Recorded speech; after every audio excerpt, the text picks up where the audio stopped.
Bonito rei, que Jonathan!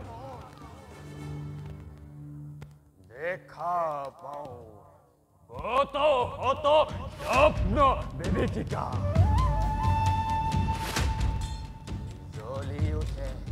Joli ute hanmukot, ki je bhayankar. Atongkot mor. Kopi ute pran, atongkot mo, kopi ute pran. Bangkamoy, Abanison, হব পাৰে বিশ্ব ধ্বংস মোৰে ইচ্ছাতে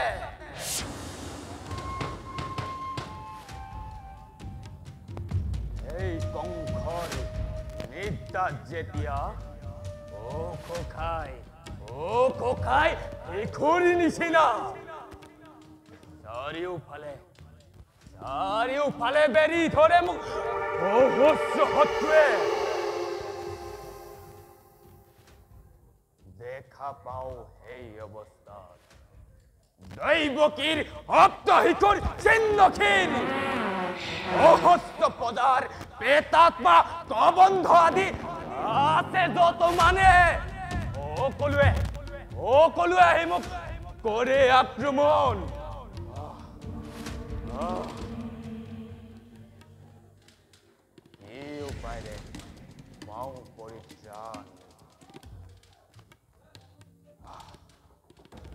কি উপায়েৰে পাওঁ পৰিত্ৰাণ কালকেতু সাজু আছো মহাৰাজ পালিব আদেশ যাক পাতি আহে হো এয়ালৰ দল তোতালিকে কৰা আক্ৰমণ প্ৰাণহীন নিস্তব্ধ কাৰেং কালকেতু যত নিজেই কাৰেং ৰখিয়া তাতে কি সাহসেৰে হুমাব পিকাস যদি চাতু হুমাই পিকাস তথাপি ডিঙি চেপি বুকু পালি কৰিম তুৰন্তে মই তপ্ত ৰক্তপাত কালকেতু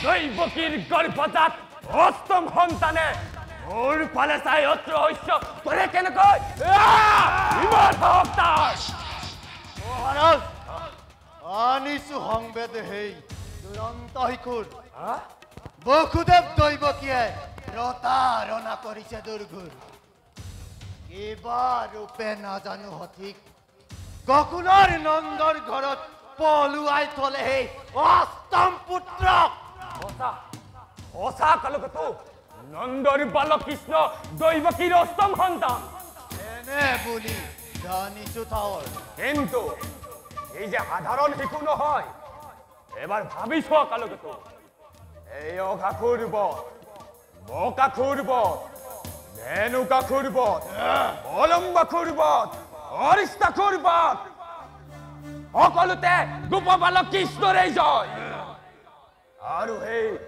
ইন্দ্ৰযজ্ঞ ভংগ গোবৰ্ধন ধাৰণ ৰাজযাত্ৰা দোলন যাত্ৰা সকলোতে তাৰেই বলা বীৰ্যৰ পূৰ্ণ প্ৰকাশ এক কৰি মোৰ সকলো কেইজন সেনানায়ক তাৰ হাতত বিনষ্ট হল এইবাৰ কালকেতু সেইবাৰ দিয়ক মহাৰাজ সামান্য গোৱালৰ ল'ৰা ৰাম কৃষ্ণৰ ইমান সাহস নহয় কালকেতু ইহঁত দুইটাকে যেনে তেনে মথুৰালৈ আনিব লাগিব বাৰু এতিয়া তুমি যোৱা বন্দী বসুদেৱ আৰু অসুৰক ৰাজসভালৈ লৈ আহাগৈ দিবাজ্ঞা মহাৰাজ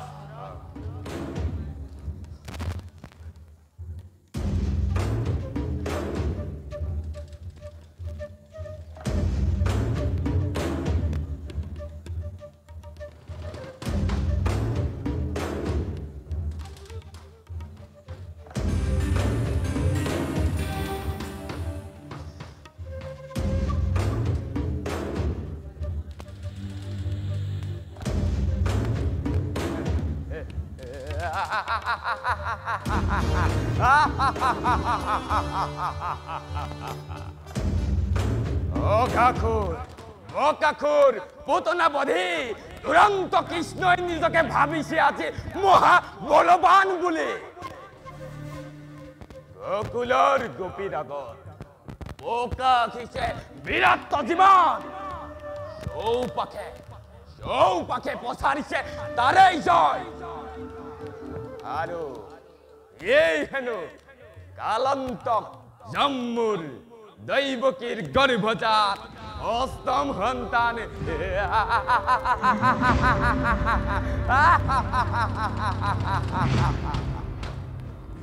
হাল হাল মোৰ প্ৰতিদ্বন্দ্বী মিলিল ভাগ্য পৰকান্ত নৰপতিময় যাৰ ভয়ত কম্পমান আকাশ পৃথিৱী বিপক্ষত শুদ্ধ শিশু গোৱালৰ ল'ৰা যিয়েই শুনিব সিয়েই হাঁহিব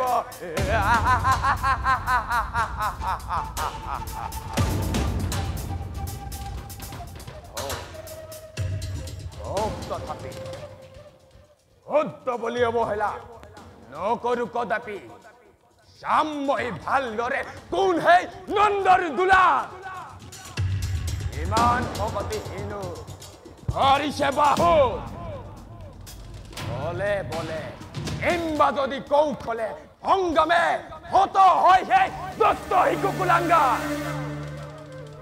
তেন্তে এই বিশ্ব মোৰে অধীনী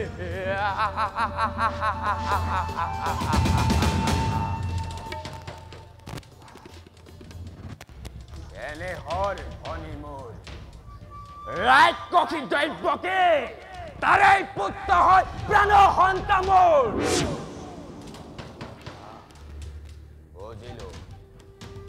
বুজিলো নিশ্চিত আজি দৈব্য বলৱান নহলেনো কিবা দৰে হেত কৰি কাৰাগাৰৰ হত হত পহৰ বেচে কৃষ্ণ পক্ষ অন্ধকাৰ লাবন ধুমুহাৰ মাজেদি অৰখি যাব পাৰে দিব্যই ওলাই পুত্ৰক লুকুৱাই বন্দী বসুদেৱে ষড়যন্ত্ৰ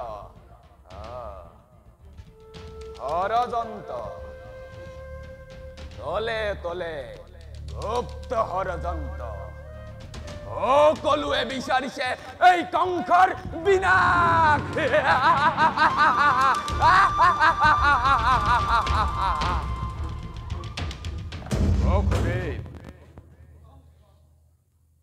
দৈবকীৰ অষ্টম সন্তান এতিয়াও জীৱিত তাৰ ভয়ত কংস কমান বিশ্বাসঘাতক বসুদেৱ প্ৰতাৰকো নহয় বিশ্বাসঘাতকো নহয় প্ৰতাৰণা আৰু বিশ্বাসঘাতকতা কৰিছা তুমি কংসই তোমাৰ প্ৰত্যেক পুত্ৰকে জন্ম মাত্ৰেই মোৰ হাতত অৰ্পণ কৰিম বুলি প্ৰতিজ্ঞা কৰিছিলা অন্যদিমতে সেই প্ৰতিজ্ঞা ভংগ কৰিলা বসুদেৱ তোমাৰ মুখত নীতিৰ কথা শুনিলে হাঁহি উঠে কংস অনীতিৰ প্ৰধান পৃষ্ঠপোষক তুমি কোন অধিকাৰত তুমি মোৰ পৰা নীতি বিচাৰিছা কংস তথাপিতো কওঁ শুনা প্ৰতিজ্ঞা পালিবলৈ মই সদায় প্ৰস্তুত আছিলো ছয়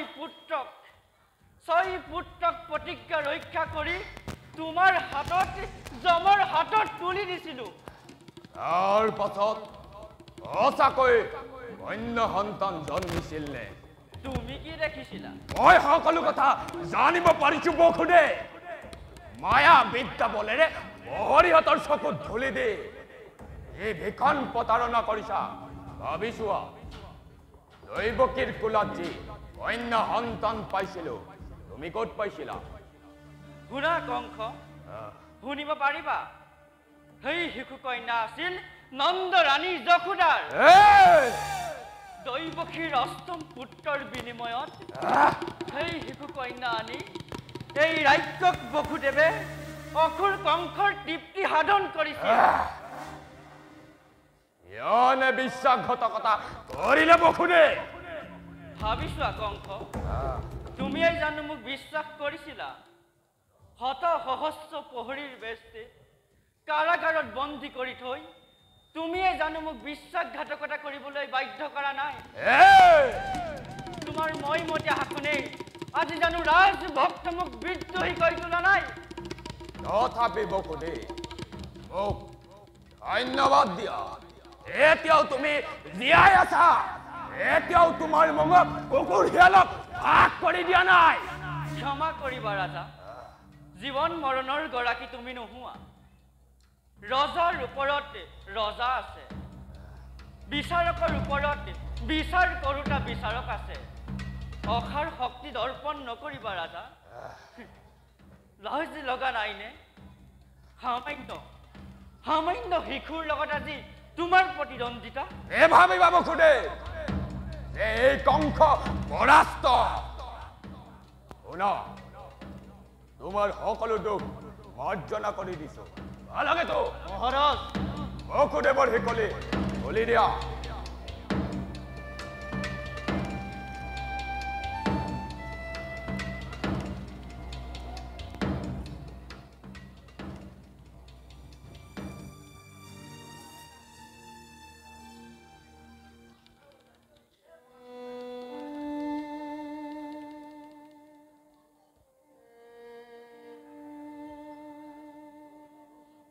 এই অপ্ৰত্যাশিত ৰাজজনুগ্ৰহৰ কাৰণ গকুলৰ পৰা ৰামকৃষ্ণ কানি দিয়া। অসম্ভৱ। এই ৰাজমুকুট তাৰেই পুৰস্কাৰ।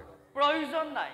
ভালদৰে ভাবি চোৱা বসুদেৱ, এই কংসৰ অনুগ্ৰহ, এই ৰাজমুকুট, মথুৰাৰ ৰাজসিংহাসন সকলো তোমাৰ। লোভ নেদেখুৱাবা কংস। ধ্বংসৰ পথলৈ বাট দেখুৱাই নমাই নানিবা।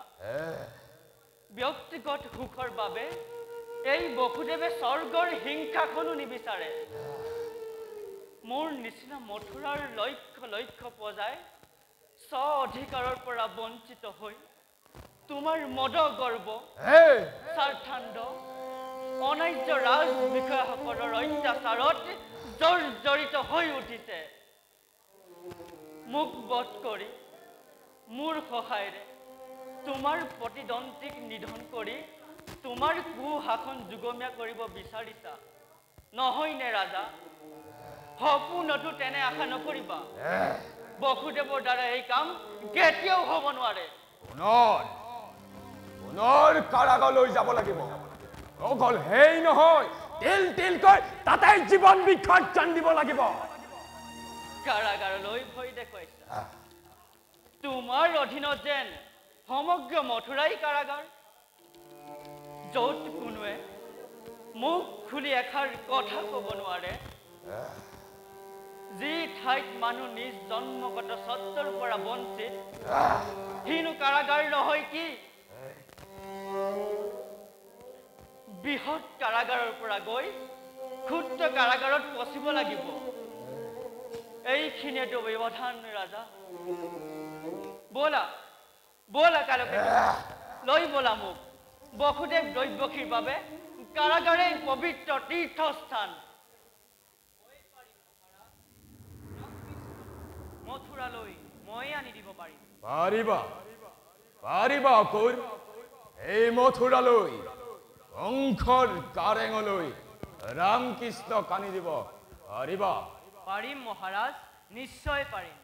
অকুৰ, তুমিও আজি ৰাজশক্তিৰ বিপক্ষত অত্যাচাৰী ৰজাৰ ফলীয়া।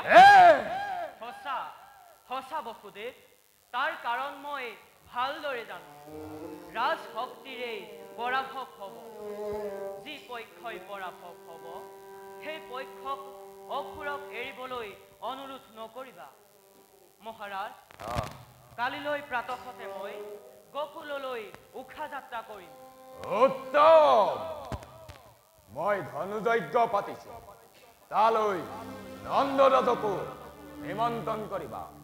আনকেতো মহাৰাজ পুনৰ বসুদেৱক কাৰাগাৰলৈ লৈ যোৱা আৰু প্ৰহৰীহঁতক আদেশ দিবা যে নিতৌ নতুন নতুন শাস্তি দি এই কংসৰ পৰাক্ৰম অনুভৱ কৰাই। এইবাৰ তোমাৰ অনুগ্ৰহৰ বাবে ধন্যবাদ দিছো ৰাজা। গ্ৰহণ কৰা। উত্তম। এই অহংকাৰ ইমান দিন থাকে দেখা যাব। মই আহিলো।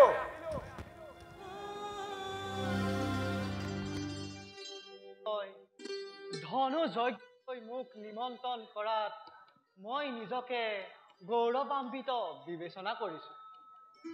মৰম কৰি ৰামকৃষ্ণক নিবলৈ কোৱাত মই পৰম আপ্যায়িত হৈছোঁ। কেৱল মুখেৰে নিমন্ত্ৰণ নজনাই তোমাক পঠিয়াই কাৰ্যৰ যি আন্তৰিকতাৰ পৰিচয় দিছে, মই তেওঁৰ শলাগ লৈছোঁ। সঁচাকৈ মহাৰাজ কংসৰ হৃদয়তাত গোপৰাজ নন্দ আজি ধন্য। কিন্তু তুমি জানাই নহয় অসুৰ, ৰামকৃষ্ণ যে আজি ব্ৰজবাসীৰ জীৱন, ব্ৰজবাসীৰ বুকু সুদা কৰি ৰামকৃষ্ণক এৰি দিবলৈ মই সন্মতি দিব নোৱাৰো। তেনে অধিকাৰো মোৰ নাই। ৰামকৃষ্ণ কেৱল নন্দ যশোদাৰে সম্পত্তি নহয়, ই এক দুৰ্লভ ৰত্ন, সকলোৰে উমৈহতীয়া ধন। সেয়েহে অসুৰ, মই অকলে যাম। সেই কথা মই ভালদৰে জানো।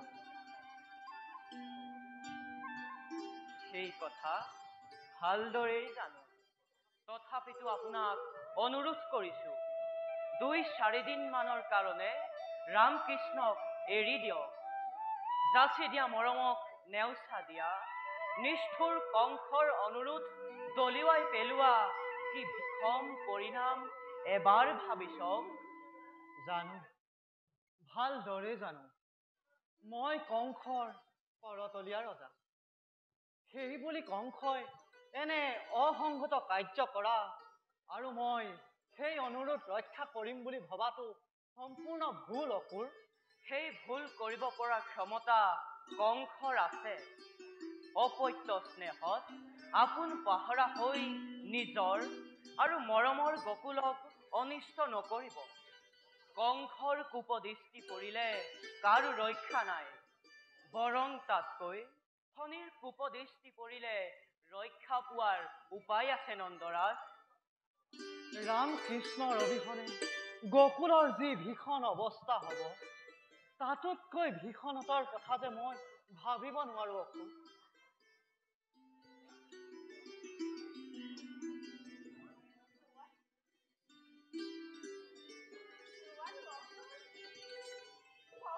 নিষ্ঠুৰ প্ৰস্তাৱক মই কেতিয়াও সন্মতি দিব নোৱাৰো। মোৰ প্ৰাণৰ ফুটাই শ্ৰীকৃষ্ণৰ অবিহনে মই এক মুহূৰ্ত জীয়াই থাকিব নোৱাৰো।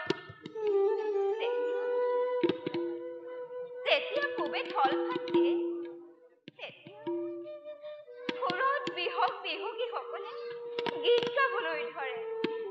তেতিয়া মোৰ বাসা শয্যাৰ পৰা তুলি দিওঁ, শয্যাৰ পৰা তুলি এঙা মুৰি দি দি শয্যাৰ পৰা উঠি লয়লাকে ধৰণীৰ কোলাত ভৰি দি মুখ হাত ধুই মোৰ বাসাই মোৰ পৰা লৱণ মাখনৰ লাৰু খুজি খায়।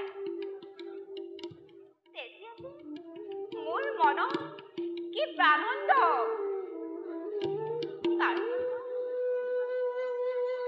মই নিজ হাতে মূৰত ময়ৰাৰ পাখি, গাত পীতবন্ধ, ডিঙিত পদমালা পিন্ধাই কপালত বাঁহীটি তুলি দিওঁ। তেতিয়া যে মোৰ প্ৰাণৰ কি আনন্দ। কেৱল মোৰেই নহয় অক্ৰূৰ, গৰু গাইবোৰেও মেঘ নেত্ৰে মোৰ বাসালৈ চাই আপোন পাহৰা হয়। তাৰ তেতিয়া ককাই বলভদ্ৰৰ লগত বিবিধ অংগী ভংগীৰে নাচি নাচি ধেমালি কৰি গৰু গাইবোৰ বৃন্দাবনলৈ খেদি লৈ যায়। তেতিয়া যে মই সেই মনোহৰ দৃশ্য চাই অলপো আমনি নালাগে। ভালেখিনি পৰ ৰস লাগি চাই থাকো, ভোক পিয়া সকলো পাহৰি যাওঁ। এনে সুখৰ জীৱন এনে আনন্দৰ জীৱন সকলোৰে ভাগ্যত নঘটে দেৱী। তাৰ পাছত যেতিয়া মোৰ বাকহত মোৰ চকুৰ দৃষ্টি অন্তৰ্ধান হয়, তেতিয়া যে মোৰ সোণৰ অহংকাৰ ভাঙি যায়। পৃথিৱী যে অন্ধকাৰ হৈ যায়। দুই চকুৱে ধুৱলি কুঁৱলী দেখো। কি জানি বাচাহঁতৰ কৰবাত অমংগল হৈছে। কি জানি বাচাহঁতৰ কোমলীয়া ভৰি কাঁইটে বিন্ধে, তাকে চিন্তা কৰি গোটেই দিনটো চাটি ফুটি কৰি কটাও। এইখিনি সময় যে মোৰ বাবে এক যুগ যেন লাগে। অক্ৰূৰ গধূলি পুৱাৰ বহু আগতে পদূলিলৈ ওলাই বাচাহঁতলৈ বাট চাই থাকো। দূৰৈত যেতিয়া শিঙা শংখ বজা শুনো, তেতিয়া গৰু ভৰিৰ খুৰাৰ ধূলিৰে আকাশ ঢাকি ধৰা ৰিণি দেখা পাওঁ। তেতিয়া যে মোৰ মন প্ৰাণ নাচি উঠে। তুমি কি বুজিবা অক্ৰূৰ? মোৰ লিখিয়া মাতৃ হোৱা হলে বুজিলাহেঁতেন মই অলপো মিছা কোৱা নাই। কবা চকুদাই ৰাম কৃষ্ণ এদিনৰ নিমিত্তে নালাগে, এক মুহূৰ্তৰ বাবেও এৰি দিব নোৱাৰে। নিষ্ঠুৰ কংসই জানো এইবিলাক কথাত পতিয়ন যাব? অক্ৰূৰ তোমাৰ নিচিনা এখন কুসুম কোমল মাতৃ হিয়াৰ বেদনাৰ কথা, পুত্ৰ বৎসল নন্দৰাজৰ অপত্য স্নেহৰ কথা বৰ্জ্য কঠোৰ কংসৰ হিয়াই উপলব্ধি কৰিব পাৰিব জানো? হৌৱা চোৱা অক্ৰূৰ, মোৰ অন্ধকাৰ গৃহ পোহৰাই ৰামকৃষ্ণ আহিছে।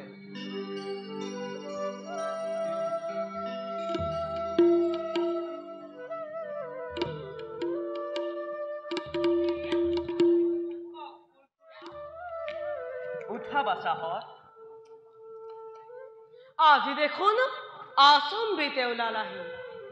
ইমান দিনৰ মূৰত আমালৈ মনত পৰিল নহয়নে খুৰা? আজি আমাৰ বৰ ভাগ্য খুৰা। ঘিণ নকৰি আমাৰ মৰমতে আহিছা যেতিয়া সহজে কিন্তু যাবলৈ নিদিওঁ। কোৱা খুৰা, কেইদিন থাকিবা? মই থাকিবলৈ অহা নাই নহয় বাচাহঁত, লগতে তোমালোকক নিবলৈহে আহিছো। মথুৰাত কংসৰাজে ধনুযজ্ঞ পাতিছে, তাকে চাবলৈ তোমালোকক নিবলৈ মোক পাছিলে। এতিয়া তোমালোক ওলাবহে লাগে। আজি দেখোন আমাৰ সৌভাগ্যৰ ওপৰতে সৌভাগ্য। সামান্য গৰখীয়া ল'ৰা আমাৰ আজি ৰাজসভালৈ নিমন্ত্ৰণ। এই সামান্য বেশেৰে মনে মাণিক্য খচিত ৰাজসভালৈ আমাক যাবলৈ দিবনে খুৰা? আমি যে বৰ দুখীয়া। দিব বাচাহঁত, নিশ্চয় দিব। তোমালোক যি ঐশ্বৰ্যৰে ভূষিত, এনে ঐশ্বৰ্য ৰাজসভাত নাই। আনকি কুবেৰৰ অলকাতো নাই। পিতা, আমি কেতিয়া যাম কোৱা পিতা? আই, তুমি দেখোন কান্দিছা। কিয়? আমাক পঠাবলৈ বেয়া লাগিছে নহয়নে আই? যদুমণি, প্ৰাণৰ পুতলিবোৰ, কিহতেনো মইতো যাবলৈ দিওঁ। বস্তুৰ জীৱন, চকুদাৰ জীৱন তই নহলে যে দিনতে গোটেইখন অন্ধকাৰ হৈ যায়। কোনে মোক আই বুলি মাতিব? কোনে হৃদয় জোৰাব? ককুলৰ গোপিনী সকলৰ কি অৱস্থা হব? কলিজাবোৰ কাক চাই মই সান্তনা লভিম? কাক মই গা পা ধুৱাই দধি মাখনৰ লাৰু খুৱাম? বুকুত সাৱটি লম? কাৰ কাণৰ কাষত কাণখন সাধু কথা কৈ নিচুকনি দিম?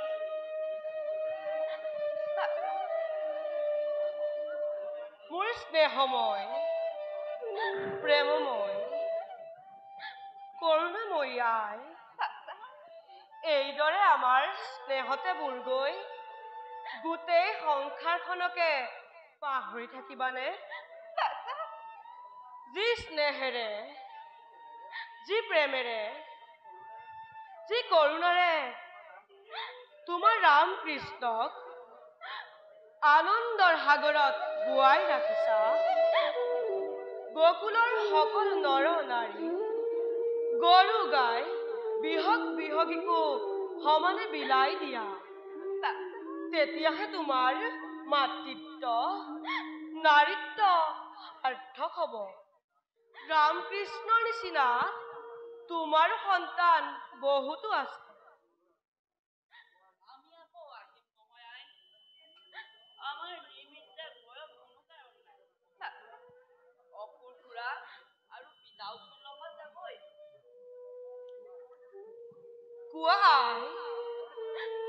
কোৱা পিতা, সন্মতি দিবানে?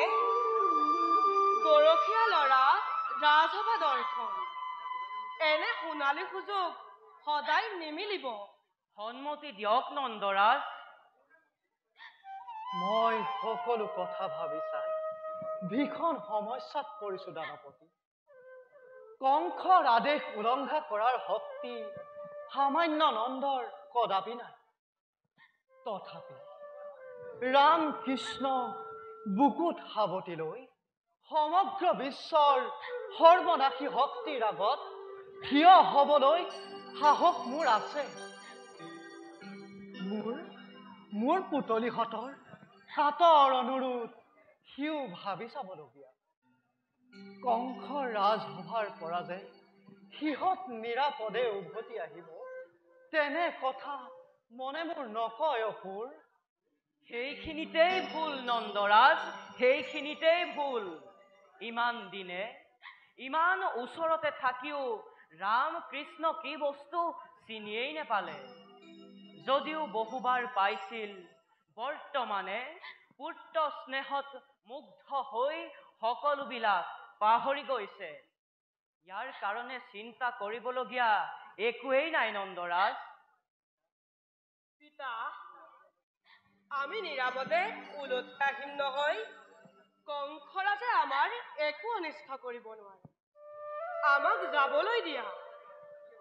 কি হতেনো যোৱা বুলি কওঁ বাছা, তেনে কথা কবলৈ জিভা যে অপাৰগ। দিয়া, আমাক যাবলৈ অনুমতি দিয়া। যাবি বাছা, তোৰ মনত আৰু মই দুখ নিদিওঁ। যাবৰ সময়ত সকলোৰে ত্যাগ তিয়াই দিম। নিৰ্মম কংস কোন কোটা বিশ্ব জগত জয় কৰি পুনৰ মাতৃবুকুলৈ উলটি আহিবি বাছা। তেন্তে কালিলৈ পাতহতে যোৱা হ'ব দানপতি। তেনেই মোৰ ইচ্ছা। সেয়ে হলেহে কালিলৈ সময়মতে মথুৰা পামগৈ। সেয়ে হওক, আহা সকলোৱে মিলি আমি যাত্ৰা আয়োজন কৰোঁ। ইয়াতে ৰোৱা, মই যমুনাত স্নান কৰি আহোঁগৈ।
পালো পালো ইমান দিনে যি বিচাৰিছিলো তাকেই পালো হে সৰ্বময় মহাপ্ৰভু ইমান দয়া ইমান স্নেহ ইমান কৰুণা তোমাৰ হে প্ৰেমময় হে কৰুণাময় হে স্নেহময় হে মোৰ সৰ্বশক্তিমান প্ৰাণৰ দেৱতা মোৰ কোটি কোটি প্ৰণিপাত গ্ৰহণ কৰা যমুনাৰ পানীত আজি মোৰ কোটি জনম সাৰ্থক হ'ল মূৰ্খ মই চিনিব নোৱাৰি ইমান দিনে তোমাক আত্মীয়ৰ নিচিনাকৈ ব্যৱহাৰ কৰিলোঁ বিশ্বময় আজি তোমাৰ বিশ্ব ৰূপ দেখি ভুল যাওঁ পানীৰ তলতো কোনো সেই জ্যোতিময় ৰূপকে দেখা পাওঁ ইমান কৰুণা তোমাৰ আজি মোৰ বহুদিনীয়া সন্দেহ ভঞ্জন হ'ল হে ৰাম হে কৃষ্ণ হে পূৰ্ণ ব্ৰহ্মৰ অৱতাৰ হে মোৰ উপাস্য দেৱতা আজি যি দয়া কৰি অসুৰৰ শিৰত কৃপা দৃষ্টি কৰিছা যি প্ৰেম অমৃতৰ সোঁতত গোটেই বিশ্ব বোৱাই দিছা তাৰ পৰা যেন মই কেতিয়াও বঞ্চিত নহওঁ প্ৰভু তাৰ পৰা যেন মই কেতিয়াও বঞ্চিত নহওঁ প্ৰভু তাৰ পৰা যেন মই কেতিয়াও ভাই বঞ্চিত নহওঁ অকুৰকুৰা এইবোৰ তাৰ কি পৰা যেন বলকিছে মই কেতিয়াও পাৰলৈ সোনকালে উঠি অহা খুৰা ৰথ চলোৱাহি আকৌ খুৰা খুৰা বুলি সন্মুখত মায়াৰ আৰ কাপোৰ পেলাব খুজিছা কিয় দয়াময় এইবাৰ তেনে কথা হ'বলৈ নিদো এইবাৰ তোমালোকক ভালদৰেই চিনি পাইছোঁ ক্ষমা কৰিবা প্ৰভু দুবাৰ পানীৰ তলৰ পৰা সংশয় দৃষ্টিৰে চালো এইদৰে যেন অহৰ্নিশে অন্তৰে বাহিৰে বিৰাজ হৈ থকা প্ৰভু এইদৰে যেন মোৰ শূন্য হৃদয়ত বিৰাজ হৈ থকা প্ৰভু আমি দেখোন ইয়াতে আছো খুৰা পানী তললৈতো যোৱা নাই বাৰু তুমি আকৌ এবাৰ বুৰ দি চোৱাচোন সঁচাকৈ আমি পানীৰ তলত আছোনে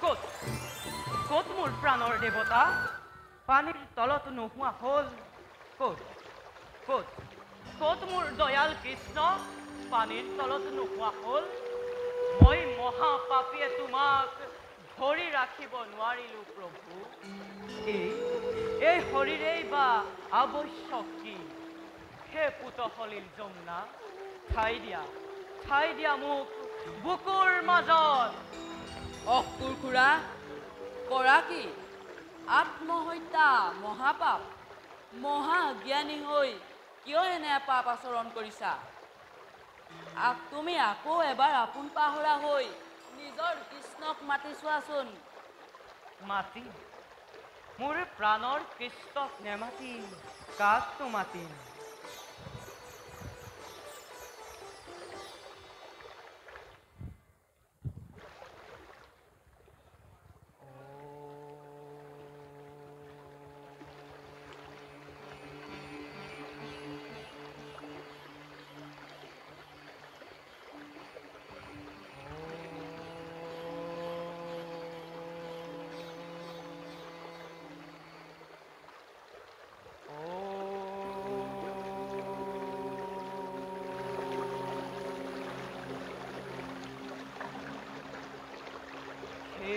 প্ৰাণৰ কৃষ্ণ দয়াৰ সাগৰ কৃষ্ণ তুমি আকৌ মূৰ্খমতী অসুৰৰ হৃদয়ত স্থিতি লোৱাহি তুমিয়ে যে মোৰ প্ৰাণৰ প্ৰাণ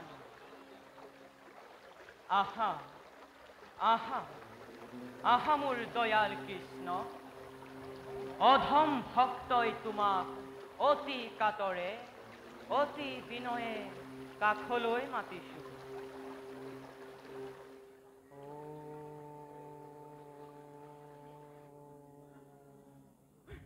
তোমাক আকৌ পাইছো প্ৰভু, তোমাক আকৌ পাইছো।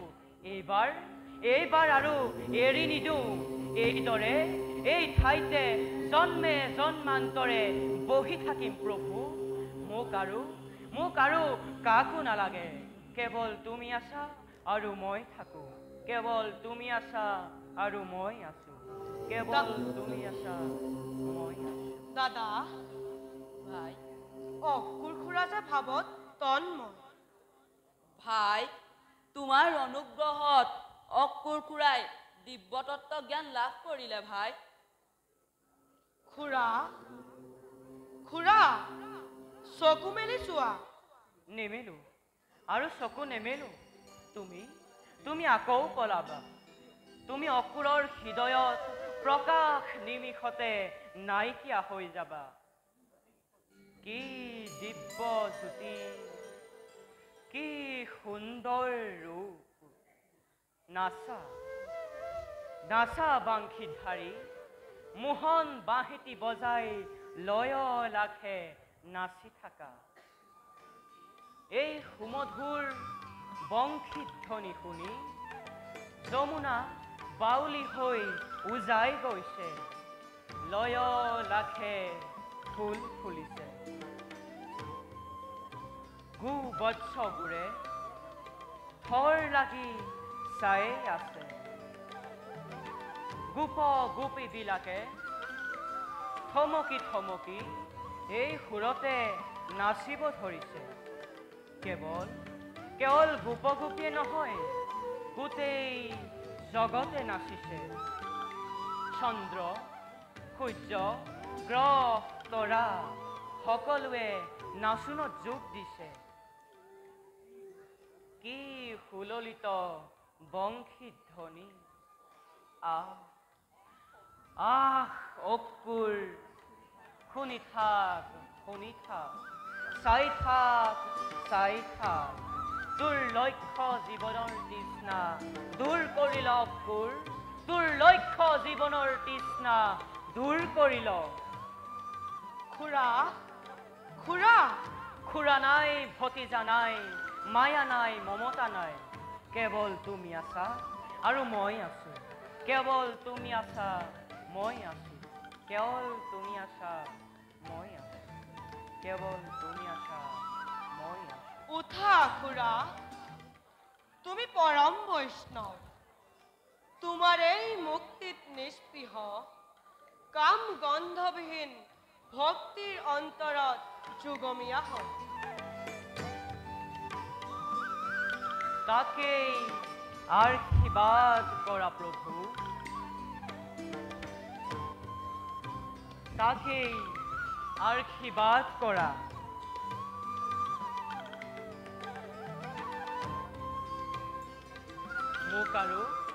মোক আৰু একোৱেই নালাগে। স্বৰ্গত মোৰ কামনা নাই, মুক্তিত মোৰ স্পৃহা নাই। একমাত্ৰ ভগৱত ভক্তিৰ অধিকাৰী হ'ব পাৰিলেই কুবেৰৰ ঐশ্বৰ্যকো তুচ্ছ জ্ঞান দি পদদলিত কৰিম প্ৰভু। এই ভক্তি লাভ কৰিবলৈকে কত যুগ যুগান্তৰে অনাহাৰে অনিদ্ৰাৰে ৰ'দে বৰষুণে তপস্যা কৰিছিলা। হাবিয়ে বননিয়ে কত দিন কত ঠাইত পৰম ব্ৰহ্মক বিচাৰি ব্যাকুল হৈ পৰিছিলা। সেয়েহে আজি তুমি মুক্তিত নিস্পৃহ।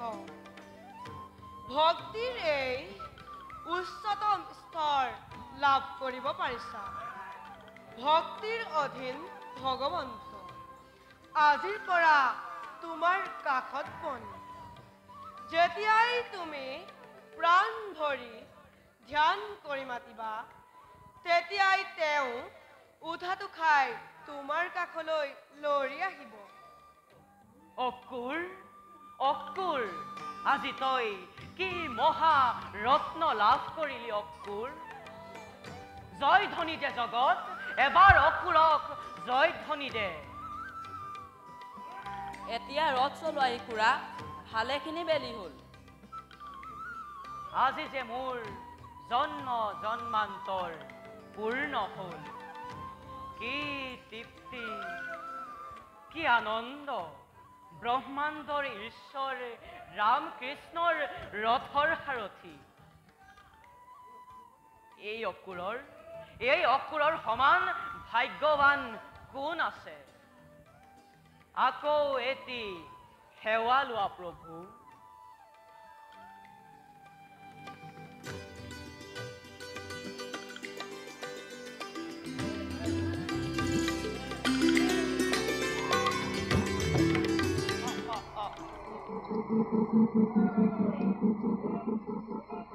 জয় ৰামকৃষ্ণৰ জয়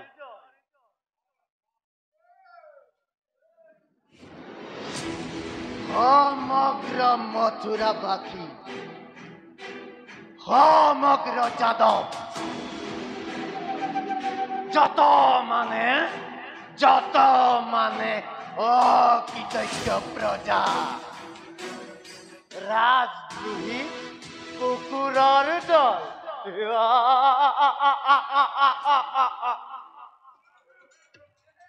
সকলোৱে ধৰে আজি সমস্যৰে টান জয় ৰামকৃষ্ণৰ জয়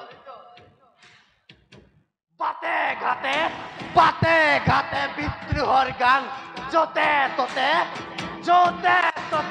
শংকৰ দুৰ্নাম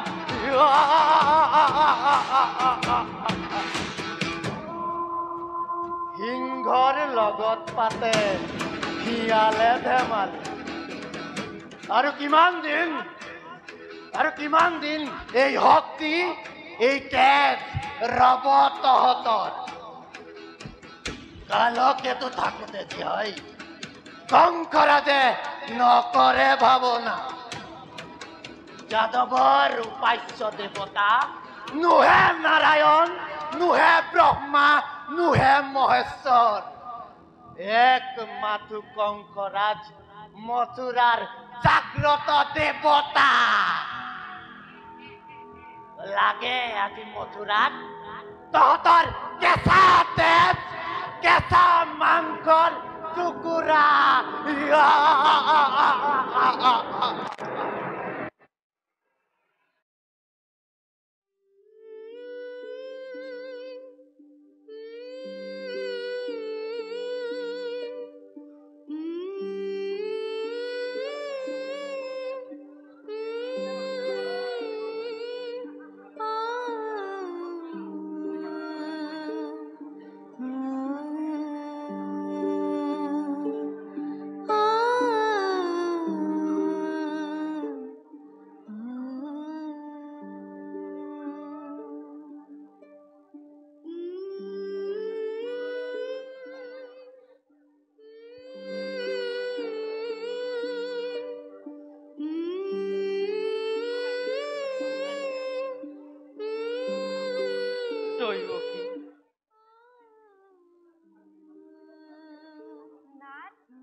আমি ক'ত কাৰাগাৰত তীৰ্থস্থানত সঁচা দৈৱকী আজি আমাৰ বাবে ৰাজ কাৰেঙো বাঞ্ছনীয় নহয় এই কাৰাগাৰতে জাতি জ্ঞাতি মুক্তিৰ সাধনা দেশৰ কল্যাণৰ নিমিত্তে নীৰৱ উপাসনা এই কাৰাগাৰতে সেই মুক্তিৰ কাণ্ডাৰীৰ ভগৱানৰ জন্ম বকুতে দৈৱকীৰ সৌভাগ্য অৰুণোদয় এই কাৰাগাৰতেই যে আমাৰ আনন্দ দৈৱকী আমাৰ আনন্দ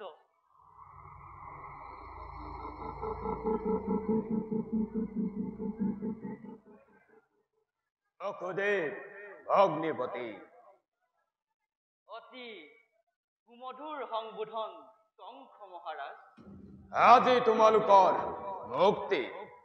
কাৰণ মথুৰাত আজি মহোৎসৱ। ৰামকৃষ্ণ আহিছে। কি? ৰামকৃষ্ণ আহিছে?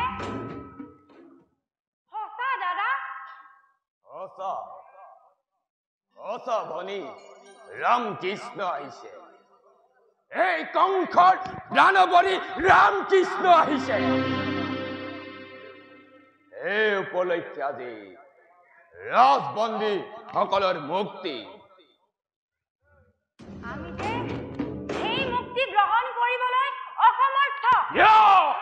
বীৰাংগনা মই, বীৰ ভ্ৰাতা মোৰ, বিশ্ব ধ্বংসকাৰী তুমি কংস।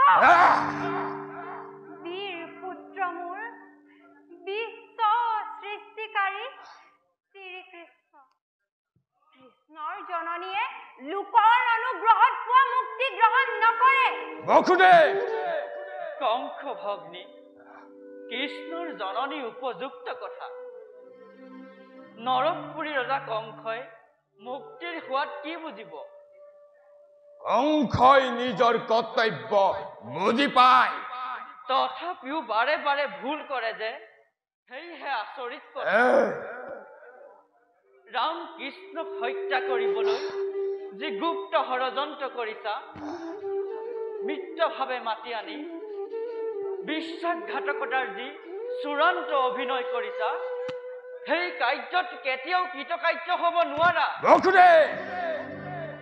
বিশ্বাস কৰা ৰাজা, বন্ধুভাৱে কৈছো, তোমাৰ এজন ৰাজভক্ত প্ৰজা হিচাপে কৈছো, ৰাম কৃষ্ণক বিনাশ কৰিব পৰা শক্তি তোমাৰ নাই। তোমাৰ নিশংস অত্যাচাৰত আজি ভগৱানৰ হিংসাখন কঁপি উঠিছে। বসুদেৱ দৈৱকীয়ে মথুৰাৰ সমগ্ৰ প্ৰজাই আজি ভগৱানক পৃথিৱীলৈ নমাই আনিছে। যদি সঁচাকৈ ভগৱান আছে আৰু যদি তেওঁক সঁচাকৈ পৃথিৱীলৈ নমাই আনিছে, এই কংসই বসুদেৱ দৈৱকীয়ে নহয়, মথুৰাৰ প্ৰজাও নহয়। ভগৱান হিংসাপৰায়ণ নহয় দাদা। তেওঁ দয়ালু। তেওঁৰ দয়া পাবলৈ এতিয়াও সময় উত্তীৰ্ণ হৈ যোৱা নাই দাদা। অনুতাপ কৰা, ন্যায় ধৰ্ম দয়াৰে দেশ শাসন কৰিবলৈ প্ৰতিশ্ৰুত হোৱা। অসম্ভৱ। ভয় প্ৰদৰ্শন কৰি চন্দ্ৰমূৰ্তিৰে অলপ সময় ৰাজ্য শাসন কৰিব পাৰিবা। চিৰকাল এইভাৱেই নচলিব ৰাজা। যদিহে যুগমীয়াভাৱে ৰাজ্য শাসন কৰিবই ইচ্ছা আছে, তেন্তে এতিয়াই তোমাৰ এই ৰূপ পৰিৱৰ্তন কৰা। পাৰিবা ৰাজা, আৰ্য সন্তান তুমি। এই কংসই কেতিয়াও ভুল নকৰে, কৰিলেও সেই ভুলৰ সংশোধন কৰাৰ কোনো প্ৰয়োজন নাই। এই ভুলৰ বিচাৰ কৰি দিব পৰা এই বিশ্বত কোনো নাই। অনৰ্থক তৰ্ক কৰি লাভ নাই কংস। আমি তোমাৰ মুক্তি লভিবলৈ অসমৰ্থ। উত্তম, হৈ আহিলো।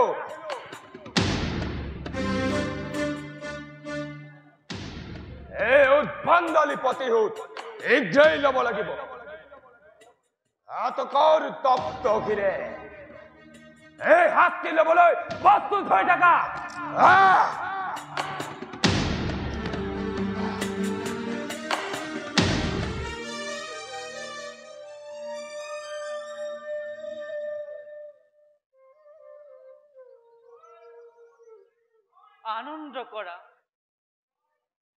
আনন্দ কৰা দৈৱকী, অতি সোনকালে আমাৰ মুক্তি, আমাৰ জাতিৰ মুক্তি, আমাৰ জ্ঞাতিৰ মুক্তি। লগে লগে অধৰ্মী কংসৰো অন্তিম সময় চমু চাপিছে। সোনকালেই সেই দৈৱবাণী সাৰ্থক হব দৈৱকী। কংস যে মোৰ দাদা, শ্ৰীকৃষ্ণ যে মোৰ পুত্ৰ, মথুৰা যে আমাৰ জাতি, আমাৰ জ্ঞাতি ভ্ৰাতা বন্ধু কংসৰ পৰাজয় যে আজি আমাৰ ৰাজ্যৰ জয় হ'ব দৈৱকী। আৰু কিয় এই ঘিণ লগা সম্বোধন? তোমাৰ নিচিনাই দৈৱকীৰ সম্বোধন কৰাৰ অধিকাৰ আছে। নিশ্চয় আছে দৈৱকী। অপমানিতা, লজ্জিতা, পদদলিতা, মথুৰাৰ জীৱন্ত প্ৰতিমূৰ্তি তুমি। ৰাম কৃষ্ণ আহিছে। আজি তোমাৰ জয় দৈৱকী, আজি তোমাৰ জয়।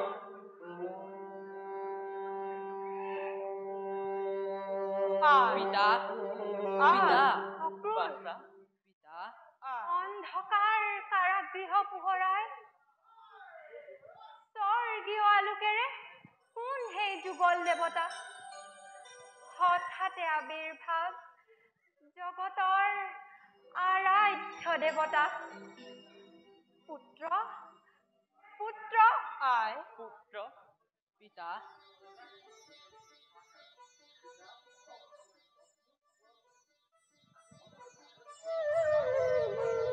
অপাৰ কৰুণাই আজি জগত উপচি গল।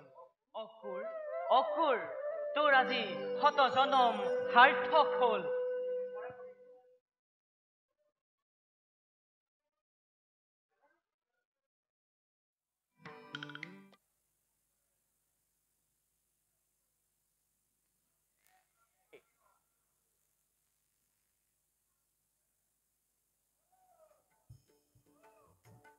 অ হেৰা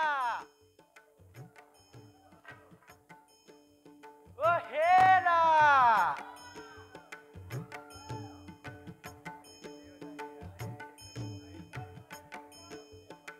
অ হেৰা শুনিছানে?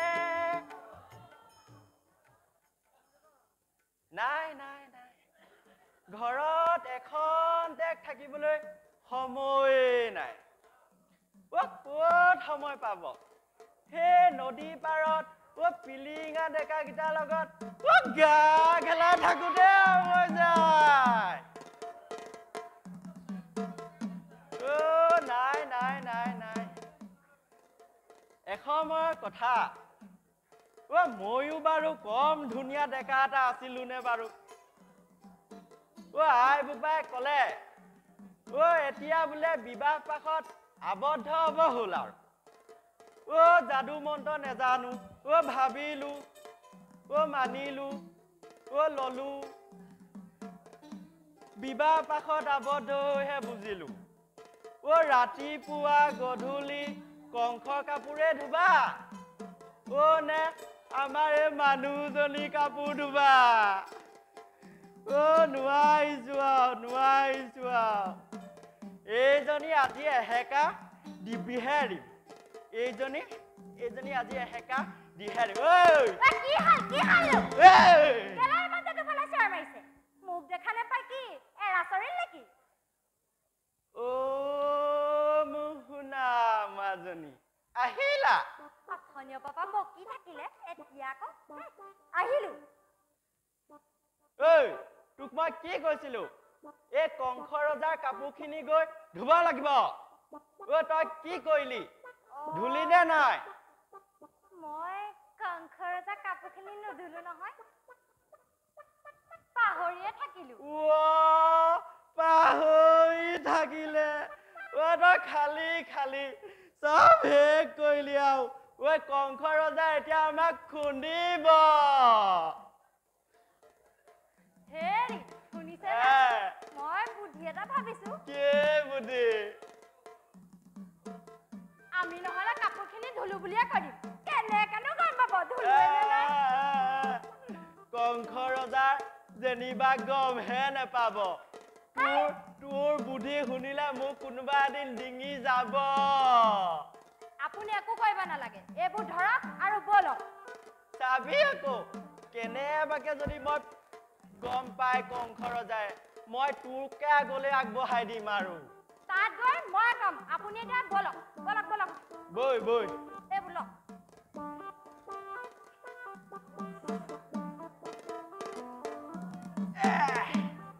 শুনক আকৌ, বাটটো বৰ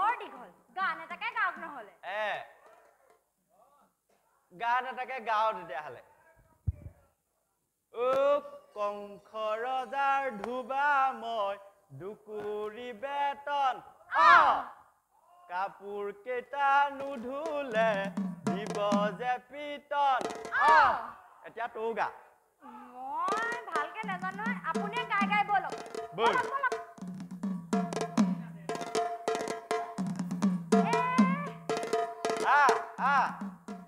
ঐ কংস ৰজাৰ ধুবা মই দুকুৰি বেতন কাপোৰ কে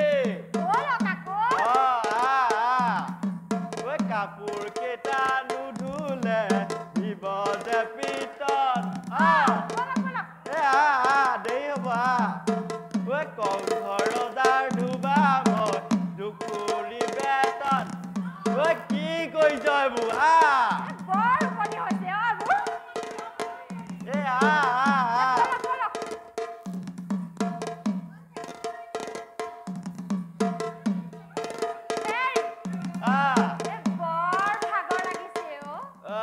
পালোহি বলক বলক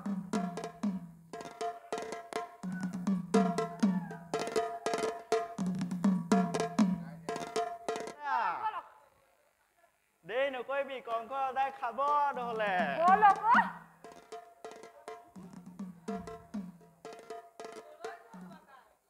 এখন দেখ ৰবাচোন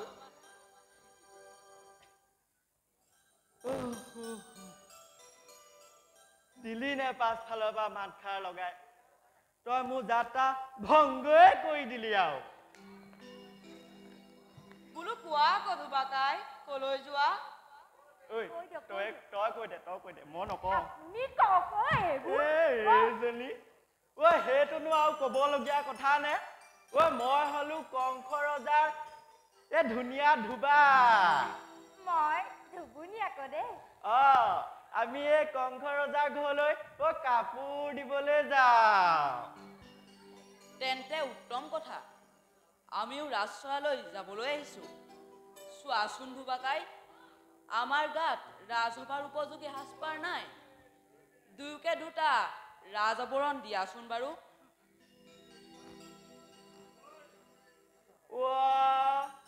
তাকে নোকোৱানো কিয় মোক শুনা মোৱাহত যি বাটেদি আহিছা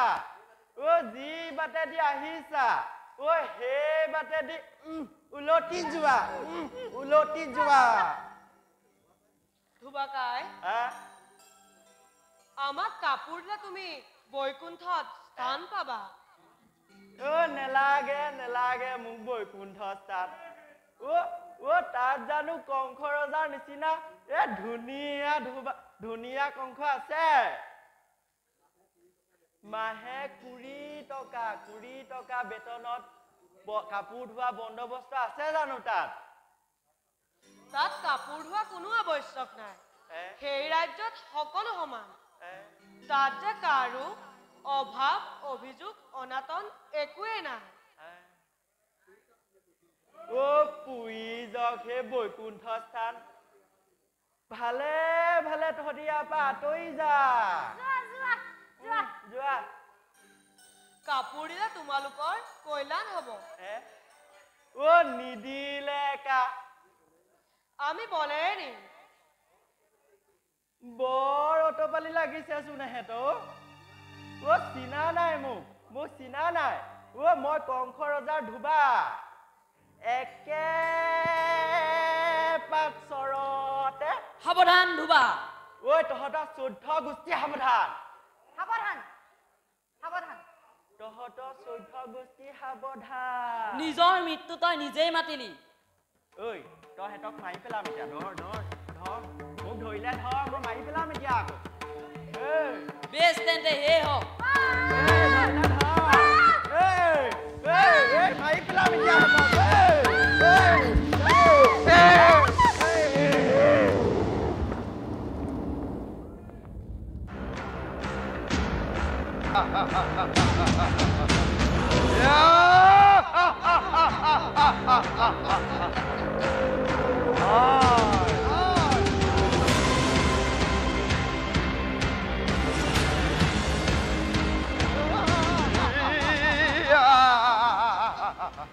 ভাই ব'লা ভাই আমি অলপ কসৰত কৰি লওঁ ঠিক কৈছা ভাই আমি অলপ কসৰত কৰি লওঁ কংসৰ ৰজা কথা ধৰিব নোৱাৰি ঠিক কৈছা ভাই কেতিয়া যুদ্ধৰ বাবে আদেশ দিয়ে ঠিকনা নাই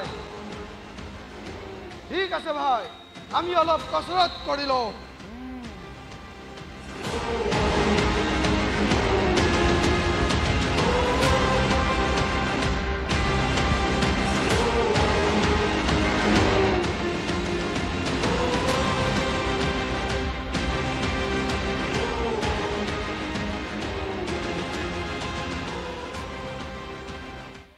সাৱধানে যুদ্ধ কৰিব লাগিব চানুমস্তি ৰাম কৃষ্ণ নিচেই সাধাৰণ ল'ৰা নহয় হয় যুৱৰাজ আমি সাধাৰণভাৱেই যুদ্ধ কৰিম তাৰ বাবে আপুনি কোনো চিন্তা নকৰিব মই এতিয়া আহিলো তোমালোক দুয়ো প্ৰস্তুত হৈ থাকা ভাল যুৱৰাজ ব'লা ভাই আমি অলপ কসৰত কৰি লওঁ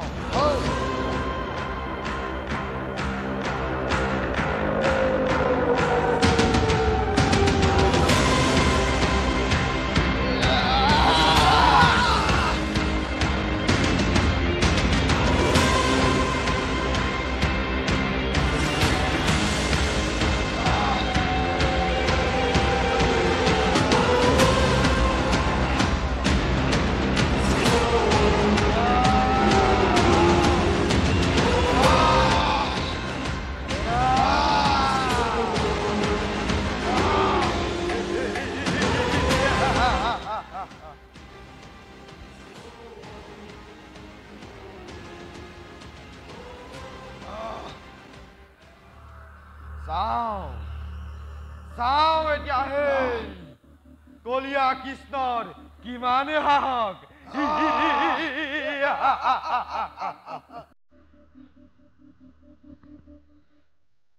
কৃষ্ণ কৃষ্ণ কৃষ্ণ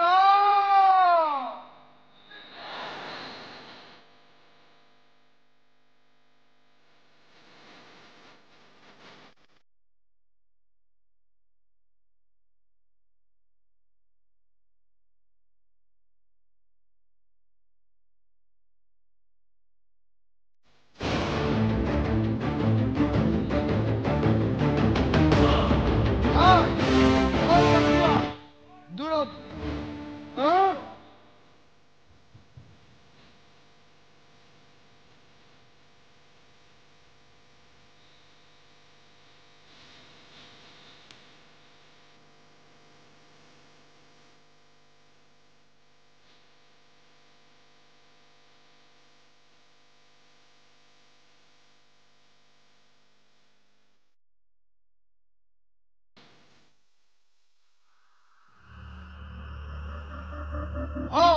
তহঁতেই নেকি সেই বজ্ৰৰ্ধ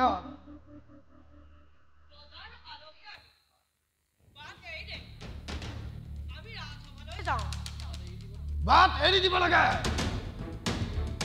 নেৰিলে কি কৰিবি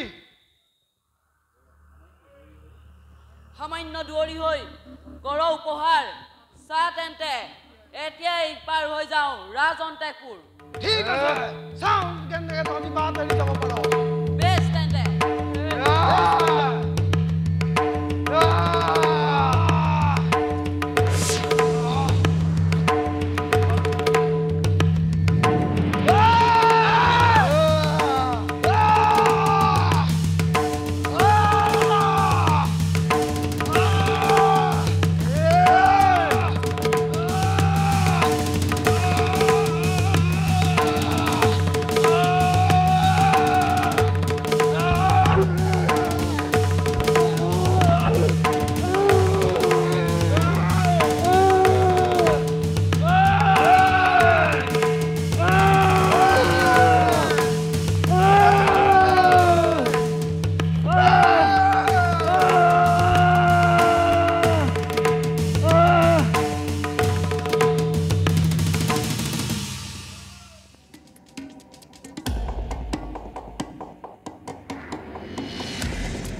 সভাসদ বৰ্গ আৰু যত মানে অন্য সমান্ত সকলোৱে মল্ল যুদ্ধ দেখুৱাই অন্ধুকিত কৰা মোক ইচ্ছা হলে ৰামকৃষ্ণয়ো এই যুঁজত নামিব পাৰিব।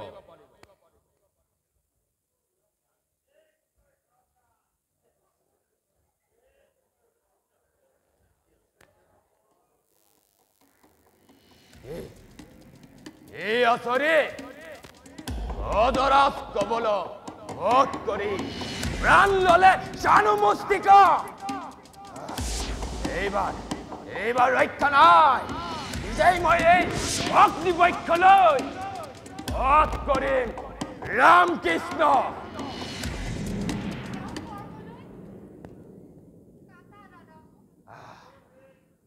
দেখিব নোৱাৰো সন্তান নিধন চকুৰ আগত। কংস কিয় কৰিব খুজিছা বিৰূপোচিত কৰ্ম? ক্ষত্ৰিয় বংশতে জন্ম মোৰ, দিয়া মোক অগ্নিব্ৰহ্ম। নেলাগে দিব মোক সেইটো পদে। কংস কোন এতিয়াও নিচিনিলি? কংস মই নিজেই মহাকাশ পালনা কৰি পলুৱাই থলি মোৰ প্ৰাণবৰী কৃষ্ণ। এইবাৰ নেপাবি নিষ্ঠা।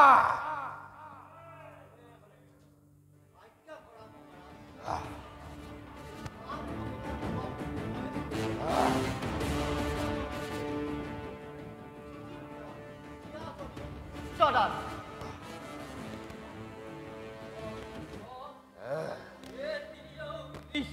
তই ৰামকৃষ্ণ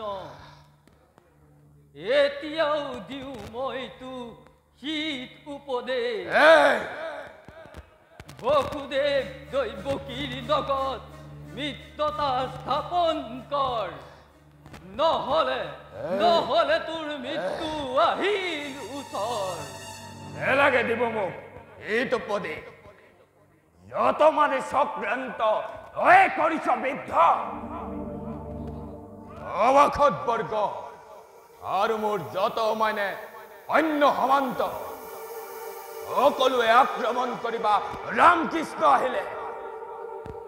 ময়ো আছো ইয়াতে ৰৈ। নমস্কাৰ গ্ৰহণ কৰ। প্ৰজা বা ভাগিন বুলি কৰক আশীৰ্বাদ। গকুলৰ লৰাম ৰাজসভাৰ নীতি নেজানো একো, কিন্তু বাট ভেটি ধৰে হস্তে আৰু মহামাল হ'ব। জনা আছে ৰণনীতি সকলো আমাৰ, সেয়েহে আহিব পাৰিলো ৰাজসভালৈ। অপিষ্ট গোৱালৰ লৰা মোমাই বুলি চিনাকি দিবলৈ তোৰ লাজ নালাগিল? অন্যায় যুঁজ কৰি অধিলি মোৰ বুঢ়া কবলক আৰু যত মানে অন্য সমান্ত তালোকেতো আক্ৰমণ কৰা ই চাই আছা বধ কৰা এই পাপিষ্ট কৃষ্ণ। বেশ তেন্তে সাজু হ ৰামকৃষ্ণ।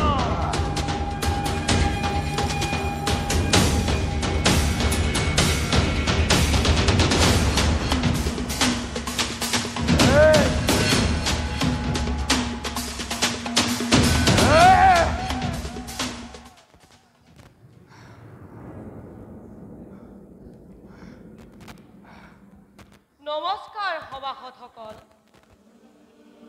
নমস্কাৰ পিতানন্দ ৰাজ, নমস্কাৰ মাতৃ দৈৱকী জননী। চিৰকাল অত্যাচাৰে পীড়িত বসুদেৱ, সাক্ষী হবা দেৱ দেৱী পুৰুষ নাৰী, সাক্ষী হবা যত মানে মথুৰাৰ প্ৰজাবৰ্গ, জগত ধ্বংসকাৰী কংস বধ কৰোৱেই, দুখ মুক্ত কৰোৱেই পৃথিৱী। আৰু ক্ষমা নাই কৃষ্ণ, এই অস্ত্ৰে তোক কৰিলো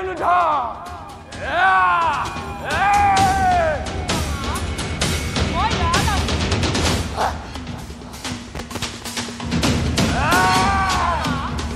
মই ইয়াত আছো মামা মই ইয়াত আছো মামা মই ইয়াত আছো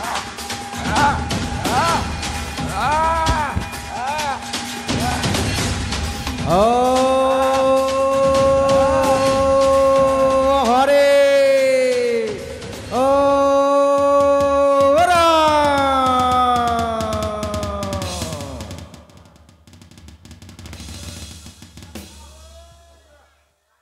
পিতা আজিৰ পৰা তুমিও মুক্তি আই আজিৰ পৰা তুমিও মুক্তি পুত্ৰ আহক পিতামহ গ্ৰহেন আজিৰ পৰা এই মথুৰাৰ ৰাজমুকুট মথুৰাবাসীক শান্তিৰে পৰিচালনা কৰি সেই সভাসদসকল সকলোৱে কৰা জয়ধ্বনি